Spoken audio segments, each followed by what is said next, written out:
It's nice to be here with Alex, and this guy is doing marvelous things for our folks on this continent and around the world, which is extremely important. And because of time, if you can roll the okay, I see it there.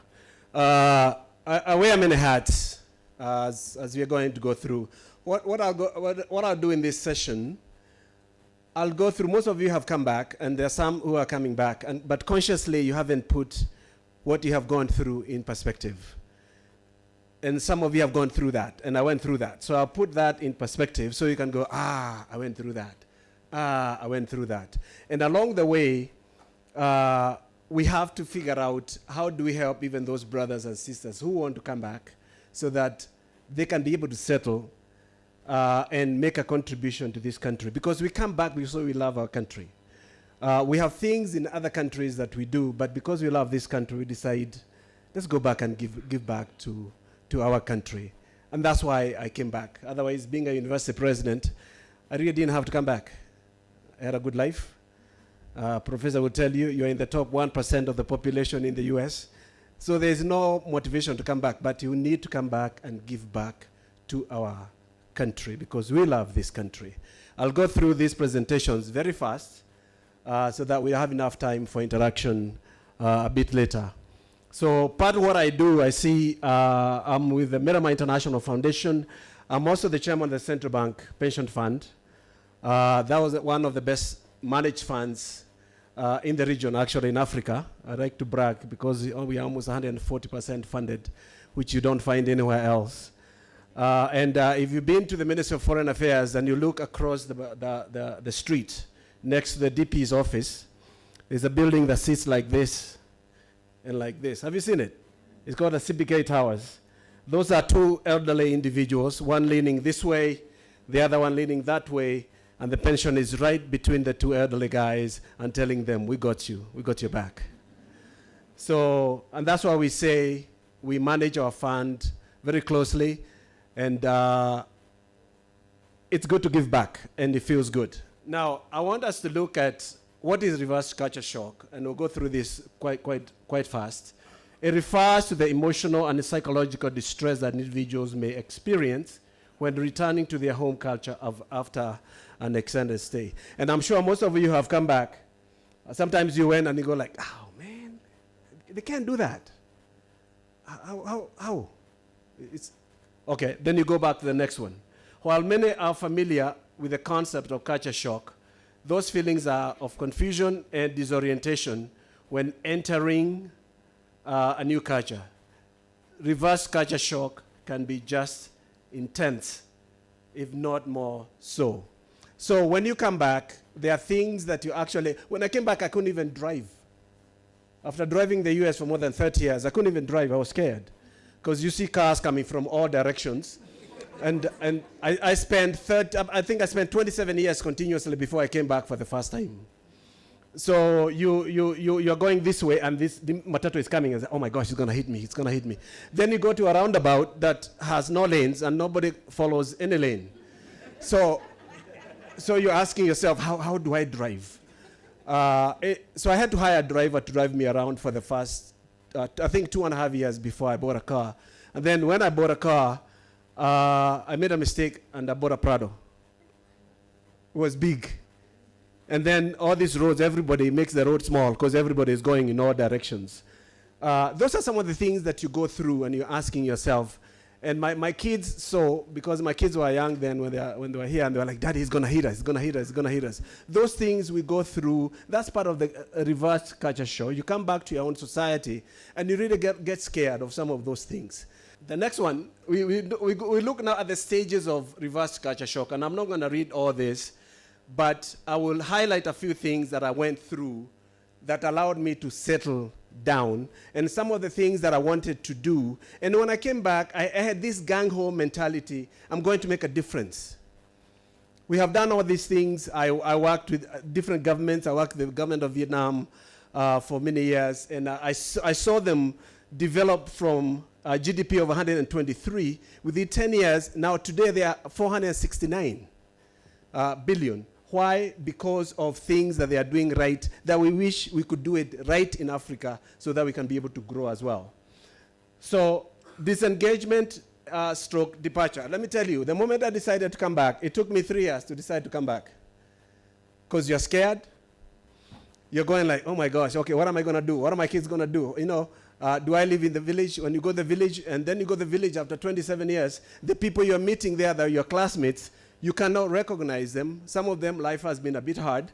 Others, they have children who have children and they've been hearing. So you have this guy who is coming. Hey, uncle, how you doing? I say, I'm so-and-so. Whose child are you? You know, so you go through that. You go through all those things. So this is the initial stage which begins before you return. Living a comfortable life before, and all of us went through that. The next stage is euphoria, and this is where you know you are going to make a difference. You are so gung-ho until the rubber hits the road. You are so gung-ho. I had an opportunity to meet President Kibaki in 2012. We had a fantastic discussion, and I remember one time we were in Isiolo, and after having a discussion with him, he was like, sit down and have some lunch with me.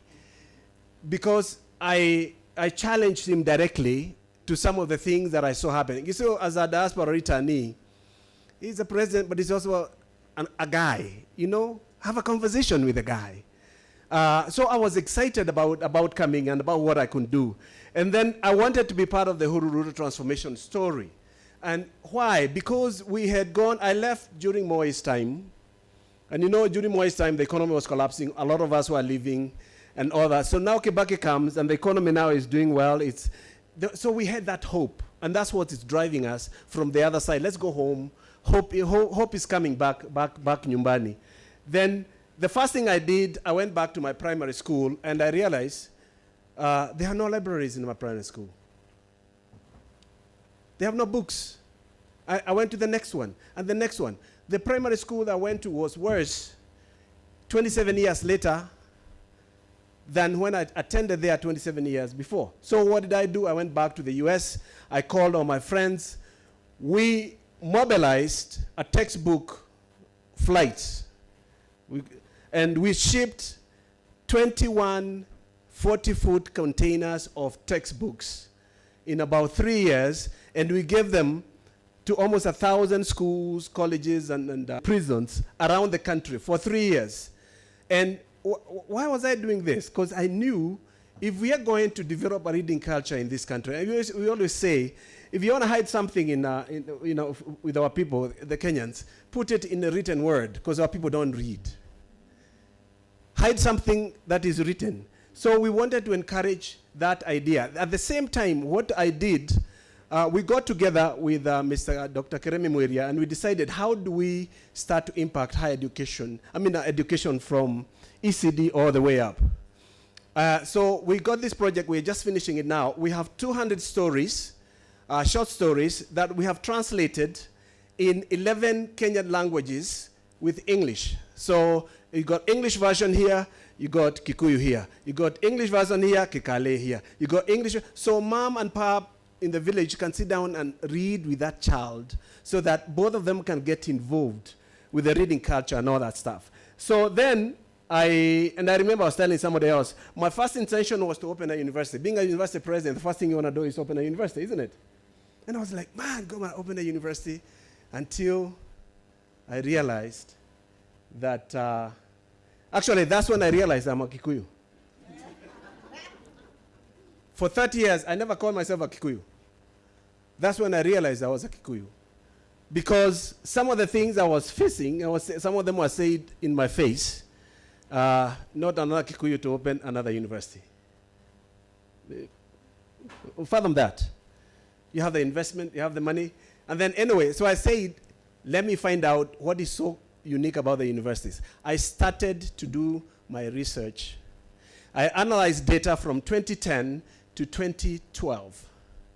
The kids who entered Saturday 1, if 100 children entered Saturday 1 in 2010, all the way to 2012, for those 12 years, is only between 8 and 10% of those 100 kids that will enter the university. The C plus and above, 8 to 12%. Average, 10%. So I was like, okay, then in that case, why am I going through this hell twice to open a university while 88% of the population is not taken care of? That's how I ended up starting the college. Because you know as well I know that the C and D students, for a long time they used to call me the professor of C and D students. And the reason why they call me, because I used to preach, the C and D students will always be the SMEs, the small business owners. Those are the people who drive the economy because they are ready to get their hands dirty. In the US, we know the same. It's the community college graduates, and Prof will tell you, those are the ones that drive the economy. So the C and D students, and we always say the A students will work for the C and D students, while the B students work for government. And therefore, we shouldn't be investing in the C and D students to start micro enterprises. And that is what drove me, and I'll tell you in just a minute, that's what drove me in 2015 with Professor Muruku. We wrote an economic development model, was called Jua Kali Economic Development Model, creating jobs at the village level. Fantastic. We pitched that to governors, we pitched to anybody who could listen, and that's a big idea that diasporas have, and you're going like, oh my gosh, this is just going crazy. Anyway, in 2020, we revised that model, and we called it the bottom-up model. You know the rest of the story. And that was our model with Professor Muruku. Now, you look at MIC switch, that's what I'm talking about. Miramar International College was born out of the frustration to start the university. Then from there, I really wanted to have an impact in the university, in our education. So Matiang'i appointed me to be part of the first National Steering Committee on Education Reform with Professor Airo, who is now the VC at Daystar University, and the rest of the team. We worked with that for 4 years until at some point we kind of gave up because not too much was happening. So CBC was born out of our committee. The funding calculation that you saw was done the other day. We did that in 2017, and they were very close to what we had done in 2017. So we lost how many years of implementation? 8 years of implementation. And that's why when you come back and you're gung-ho and you have all these ideas that you want to share with your country, and sometimes they become, you get frustrated. And I'm coming to that as well when I come to the next phase. Then the DAIA was, as I was trying to open the university, I started talking to our PhD students, people who are PhD holders and all that. Then we realized the problems, the myriad of problems that they're having completing their PhDs. Some 10 years, others were actually giving up. So we formed what we call Doctoral Association of Eastern Africa with Professor Muruku and Professor Arue and myself. And we started enrolling students who are PhD students from all the universities in the country. We started getting professors from their different universities. We went to Rwanda, we did the same. Uganda, we did the same, only to help our students who are PhD students complete on time and also introduce intellectualism in our education system. Because there's a difference between being educated and being intellectually astute. Two differences. So we have to figure out how do we help people at all levels. So we're helping people at ECD level, college level, and the university level. Then from there is the third phase. Third phase here, dampened euphoria, and that's what we are going through. And most of you have gone through that. You're happy, you're gung-ho, and then you realize, hey, the environment that I thought I would have ahead on that side, when I come here, hey, these things are not working, bro. Okay? You try to go to this office, things are not working. Go there, somebody tells you something, and you go like, dude, when you're dealing, especially when you're dealing with CEO and higher-ups, when I get a word from a CEO, I expect that CEO to follow through. True? And I usually tell them, as a CEO, your word is gold. I can go to the bank. Then you realize there are people who tell you things that they actually don't mean, and you end up wasting a lot of time. You've gone through that? So that's a realization you have to come through. So your trust barometer has to come down kidogo, so you take things a little bit in a more skeptic way, such that That's why you say trust but verify. Are we together? Hey, jamaa amenipromise, lakini jamaa amempigia, simu hashiki, jamaa amepotea. He said, hey bro, niko busy, naweza kucall. You go like, come on dude, you're supposed to do this. Anyway, those are things that all of you have gone through. Then here, the first thing I see, you see they are conned. How many of you have been conned? Most of us, isn't it? I was conned so many times by both relatives and friends that I became very skeptical. Okay? The first one I remember I was conned when I was in Vietnam. I had a meeting in Vietnam with the Economic Council there. And then I needed to get an office in View Park Towers. You know Moy University used to be on View Park Towers many years before. We came and took over the whole floor. But then it was not enough. There was another floor on the 8th or the 7th, one of the other floors, and we sat down and we agreed with the people that I will take over that floor. See, I'm in Vietnam. Say, call your banker, send the money, and blah, blah, blah. They said, okay, fine. We sent the money, we wired. Only when we came back, there was somebody else in the same office. I was like, what happened? Oh, no. They use your money to clear the arrears, then they let go. Those things happen. And you have to be prepared for those things to happen. And I'm sure most of you have gone through that. You go to the land's office. I remember when I came back, I had a piece of land in Nakuru which had 2 titles. I didn't even know. Then you come back, somebody has built on your land. You see? Those are some of the things that towards the second or third year, you say, like, you know what? Use the American speak, you say, F it, I'm going back. And I'm sure some of you have gone through that. Okay? But you have to be resilient and you have to be able to have a thick skin. Number 3, alienation and clinicality. Here, what I'm talking about is the initial excitement fades, frustrations mount, you become critical of your home culture. And how many of you have been critical of your home culture after you come back? You go like, oh man, things here don't work, they don't make any sense, and all that. And you have to figure out, how do we work things out? And I'll tell you how you do that in a few minutes. They may feel like outsiders in your own country. We have all gone through that because you have these fantastic ideas. You have done well in the other country. You want to come here and make a difference, and then you're not going anywhere. And you get that frustration. People are not interested. Sometimes they don't understand your vision. And sometimes when you have a vision carrier, it becomes very difficult for other people to tag along and come. Leading to the feelings of resentment and myself, visions that are informed by experiences elsewhere collide with those that are based on a narrow exposure. What am I saying here? You will talk to some of your friends, and you have this big vision, and they will talk you down. They say, hey, prof, you must haiwezekani hapa. And you know it is possible. So how do you deal with that? It's not easy. It's not easy at all. Then 10 to 12% of kids entering Saturday 1. And that's the example that I gave you. Why did I switch from starting a university to starting a college? Because I realized I was only catering to 10% of the population, and these guys are going to take me through hell, but there's 88% of population that I can make a difference, and those are the people who create jobs for this country. It's not the university graduates. Okay? It's those C and D students. Those are the ones that are not afraid of getting their hands dirty. Then the 3 constants in life. I have always believed there are 3 constants in life. 1, education. 2, healthcare.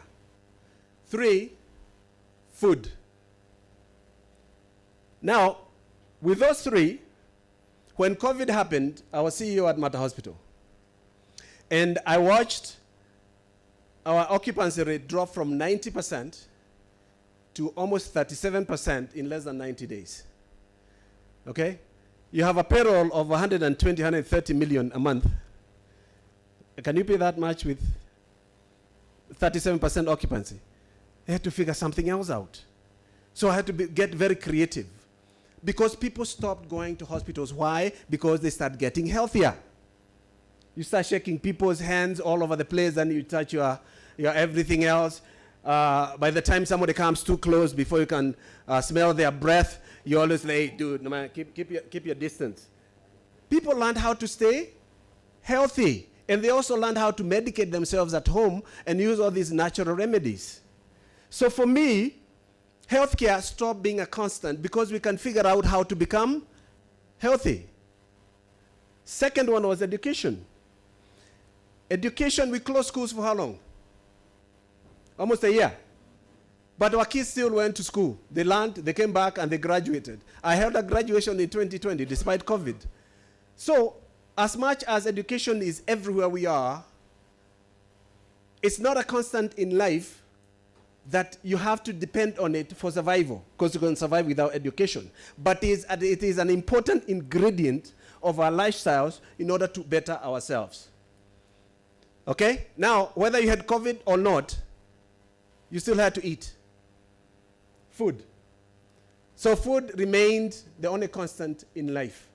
And therefore, I have dedicated my time over the last so many years I've been here to food security, food safety, and food production. And I'll show you what I mean by that, because that's the only constant in life. So, the next one is what we call, I've already talked about this, it's called gradual adjustments. You start to realize that I'm not quite going to get what I want, but God damn it, I have to do something.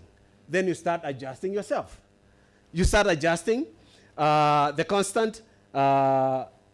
Because of what I saw, when I started the college, I decided to focus on food production, healthcare, and education. So I founded a foundation. It's called Miramar International Foundation.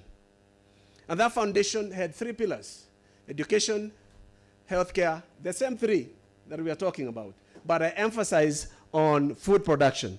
Being a CEO matter. Then from there, by the grace of God, I met one of the prime ministers who became a very good friend of mine. I became the honorary counsel for the kingdom of Eswatini. So they don't have an embassy here, so I'm the one who represents here as the honorary counsel. So I'm also privileged that way, and we're also making other things. Then we entered other countries in our food production. We are in Ethiopia, Uganda, and with a focus on food security, which is a constant, creation of jobs for women and youth in the 3 countries, which is a constant. We have to create jobs for our youth. Otherwise, all these manenos that you see happening here, they're not going to go away. And we cannot wish these people away. We have to figure out how do we create jobs for our youth. But we cannot create the jobs for our youth if our economy is not expanding. We have to figure out. And that's why we wrote the 2 models: the bottom-up model and the Juakali model, to expand the economy. With the bottom-up model, regardless of the practice, we are supposed to expand the middle class. So more and more people can come from the bottom to the middle class. We expand the tax base so we don't have to overtax everybody. And that's how it is supposed to go, ideally. But things sometimes don't work the way. Then from there, those are the 2 models. I've already talked about those. The bottom-up model. We have trained thousands and thousands of young people on these programs. And we have created more than 130 jobs doing this personally. And there are other jobs that are being created with the other people that we have helped to become independent. So the emotional impact, it can be emotional for you. You have to figure out, how do you grapple with these changes? Talk to friends. Talk to others, so that you are not suffering alone. And always trust but verify. Always. Practical challenges, logistical issues, I think I've gone through that. You find things that are not working. Hospitals are not working. Housing is not working. The corruption is all over the place. Education systems are not working. Like now, when I see where we are with the CBC, I feel very sad. Because I can tell you for sure, we have no idea what the hell we are doing with the education system. Okay? And you cannot guess with our children. Are we together? Being part of the original group that worked on curriculum reform from CBC, I can tell when things are not working. We had problems with JSS in 2016, junior secondary. We are trying to figure out how do we budget for them so we know where they are going to be. at that particular time. So those are challenges that we have to go through, the logistical issues. Shift in relationships, and those happen all the time. Then coping strategies, seek support. That's extremely important that you're able to do that. Reflect on experiences. Go back and say, hey, by the way, Mazi, 2 years ago, ilikuwa mbaya, lakini now it's a bit okay. For me, what I've done, we have gone to other countries. We do businesses in other countries now. And myself, partners from India, partner from the US, we are just about to finish an online platform for African trade, which we hope to onboard tens of thousands of African businesses in the next 6 months. That's a way of looking for ways, how do we expose our Africans to the rest of the world, so that our people, whatever we produce here, there's a market out there somewhere. Then be patient. Patience is very, very important. And I can tell you, there are people who came around the same time I came that have gone back. And there are many. Okay, be patient. It's extremely important. Now, this is a journey that I'll take you in the pictorials very fast, so you see the things that I do. That's myself in Ethiopia. I meet in bankers, development partners, and government ministers, because we do farming. We do farming, and we do what we call smart farming in Ethiopia, as we do in other countries. That's myself. You see this is a vertical farm. You see that greenhouse on the left? That's the same farm where I'm standing there. Okay? And if you can do this in a city, you can grow food anywhere regardless of the weather conditions, because this is climate smart food production. So why would anybody in Africa go hungry? There's nothing, none. And that's why we say long-term planning and very deliberate planning on our food security is very, very important. Unfortunately, when you go to most African countries, they don't take agriculture seriously, yet they say it's the backbone of the continent. It's such nonsense. These are Kenyans who are teaching Ethiopians how to grow their own food. So we're also exporting labor for the people who work for us in those other countries. That's the one on the right there, that's animal feed. And I think this brother have probably seen the hydroponic barley with the animal feed. This is a climate smart. This is one of our green. Look at that. Look at that crop. And you can grow this in the desert, in the city, anywhere. It doesn't matter where you are. And I'll tell you another story. That's another one of our young people. You know this guy. This was, I believe, 2021. I was with His Excellency when we are launching the 4K clubs of primary schools at the ASK. And I remember immediately after this, I flew to Kampala because I was meeting Museveni, because you're trying to do the same thing for Uganda in terms of food security and really getting our people to produce their own food. There's no reason for any African to go hungry, because we can grow food. You know this guy also. Then he was DP. This is somewhere we are in Makweni. We had a project that we are doing there. Okay, this is our guy called Munya. That's vertical farming. Okay, that farm where I was with Munya, that greenhouse is the same greenhouse here. These are different crop, because you can grow one crop one season and another crop another season. So there's none of saying you cannot have. And this is here in Kenya. This is potato seed propagation from using tissue culture. Okay, this is a dark chamber there that you see. You see all those nodules? All those are potatoes. We can be able to craft our own potatoes. We don't have to import potatoes for KFC from Egypt. It's nonsense. And somebody who is in the Ministry of Agriculture somewhere said, no, this is wrong. It's nonsense. Do something. Like Michelle Obama says, when you have a problem, for God's sake, do something. Okay, that's the first generation. This is the second generation, hydroponically. So you do it the first generation aeroponically, the second generation you do it aeroponically. By this time, one seed that was in the other one has another 225 seeds. If you do another third generation, you can do 225 times 15. So why can't we have our own seeds? Why are we still importing nematode-infested seeds from the Netherlands? It makes no sense.